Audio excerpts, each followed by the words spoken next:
前回は、このように横浜赤レンガ倉庫で開催されているクリスマスのイベントに行ってみました。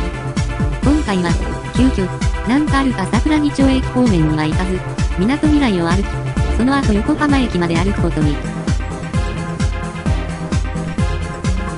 今、下道という昔は鉄道が走っていた場所を歩いています。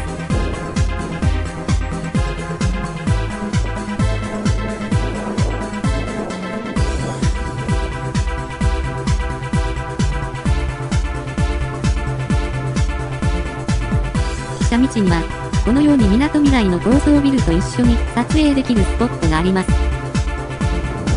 そして、港未来方面に歩いていったら、ランドマークタワーにもイルミネーションがありました。その後、急遽カーシェアの動画を撮影しないとならなくなったので、ついでにスカートをデニムスカートに着替えました。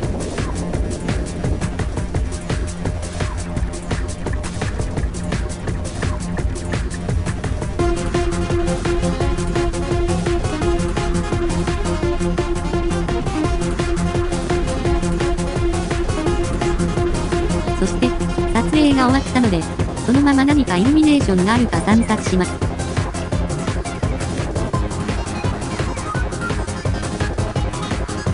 早速、イルミネーションを発見しました。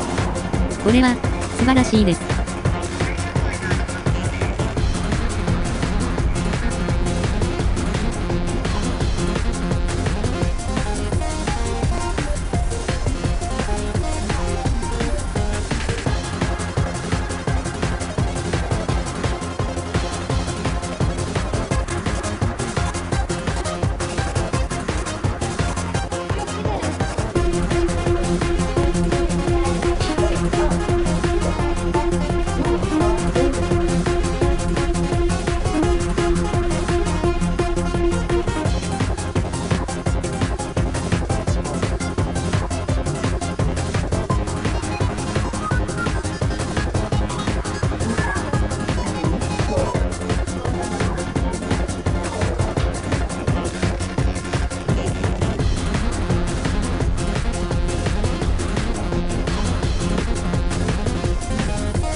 その後、横浜駅方面に向かう途中、以前に行ったことがある、日産グローバル本社ギャラリーで再度、TikTok 用に撮影してから駅経由でホテルに戻ります。日産グローバル本社ギャラリーのいいところは、無料で日産の車を丸ごと体感できる点です。そして、撮影は禁止されているが、予約さえすれば試乗車でドライブできるのも素晴らしいと思います。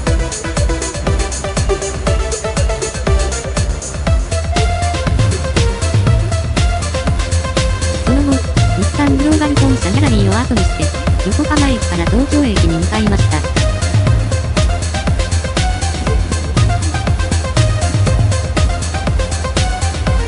うやく、東京駅に到着しました。ホテルまでは歩いて向かいます。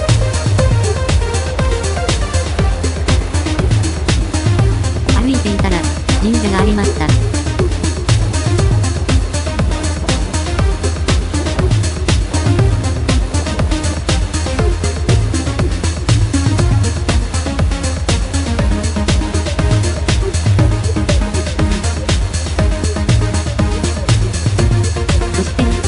無事にホテルに到着しました。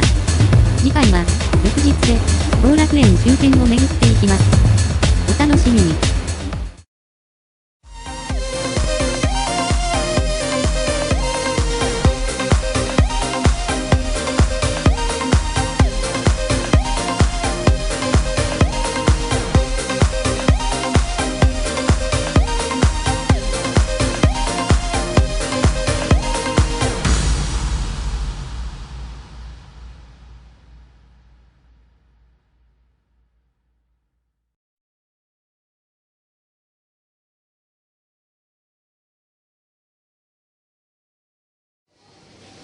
興味を持った方は、チャンネル登録をよろしくお願いします。